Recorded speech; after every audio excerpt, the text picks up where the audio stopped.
Guys आज चाहिँ म च्याउको रेसिपी लिएर आउँदैछु लोकल च्याउको है। अनि मेथी हालिसकेको छ तेलमा, अनि प्याज हाल्छु, अनि डल्ले खोर्सानी हाल्छु बट्टामा राखेको।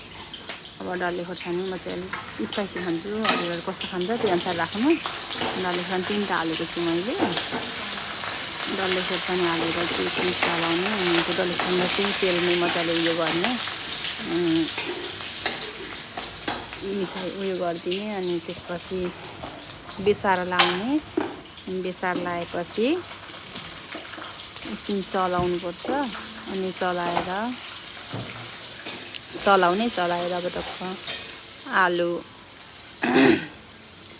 हाल्नुपर्छ होइन। आलु हालिदिन्छु।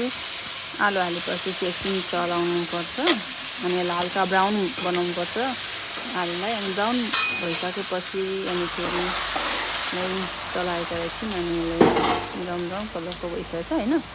अनि अब यो आलु उयो भएपछि अनि यसलाई च्याउ हालिदिनुपर्छ माथिबाट। च्याउ चाहिँ मैले तातो पानी तताएर 2-3 पानी पखालेको छु।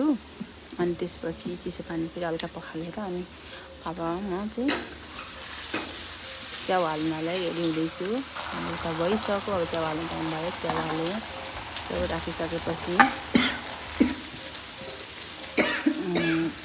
यसलाई चलाउने, अनि चलाइसकेपछि ठिक्क अनि उयो हुन्छ, पाक्छ। एकछिन पानी जस्तो पानी सुक्न दिनुपर्छ। अनि नुन राख्छु, ढिलो राख्छु नुन। अनि राखेपछि अनि अदुवा हाल्छु, अदुवाको पेस्ट हालिदिन्छु कुच्याएर होइन।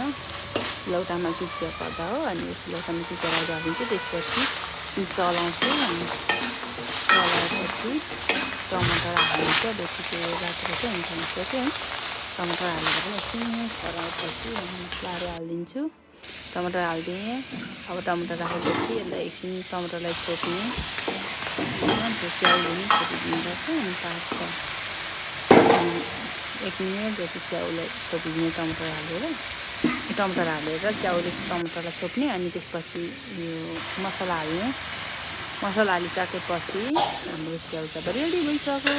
अब एकछिन चलाउने यसलाई, अनि पाक्छ। अब लाइक कमेन्ट र सब्सक्राइब पनि गरिदिनु होला। मेरो लोकल चिकन लोकल खानाको रेसिपी, मेरो लोकल रेसिपी च्याउको हेर्नुहोस् कस्तो लाग्छ हजुरहरूलाई। तर यहाँ चाहिँ अलिकति लुक्स राम्रो आएको छैन होइन, तर यो चाहिँ बाहिर हेर्दा चाहिँ क्यामेरामा चाहिँ खै नमिलेको होला। सुरु फर्स्ट चोटि भएर होला। धन्यवाद।